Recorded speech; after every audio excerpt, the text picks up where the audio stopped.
Khairpur Nathan Shah जे ॻोठ मियां नसीर मोहम्मद कलोड़ में ॿोॾ जी सूरत हाल। तफ़सीलन मूजिब Khairpur Nathan Shah में मुसलसल बरसातूं पवण सबब ॻोठ मियां नसीर मोहम्मद कलोड़ो में नैन काज जो पानी वही आयो आहे। ॻोठ में ॿोॾ जी सूरत हाल बणिजी वई आहे।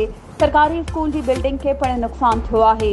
पुलिस स्टेशन मियां नसीर मोहम्मद कलोड़ो के पानी घेरे हेठि आंदो आहे। ॻोठाणनि माशूक मशहूरी, नियाज़ हुसैन, सिकंदर अली, मामदीन, सुल्तान मशहूरी, ज़ाकिर मशहूरी, शाहिद कुंभर, एहसान कुंभर, कामरान मशहूरी ऐं ॿियनि मीडिया सां ॻाल्हाईंदे चयो त असांजे ॻोठ मियां नसीर मोहम्मद कलोड़ो खे ॿोॾ जे पाणी घेरे में आणे छॾियो आहे। असांजा केतिरा ई घर टही पट थी विया आहिनि। असां सां ज़िले दादू, तोड़ेताल के खैरपुर नाथन शाह जी इंतज़ामिया हींअर ताईं को बि राब्तो नाहे कयो। मुसलसल बरसातूं पवण सबबि असांजो चौपायो माल बि मरी वियो आहे।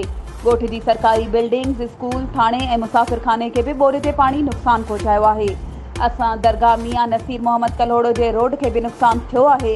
ठहियल मोरियुनि जा चूड़ा पिण टुटी पिया आहिनि।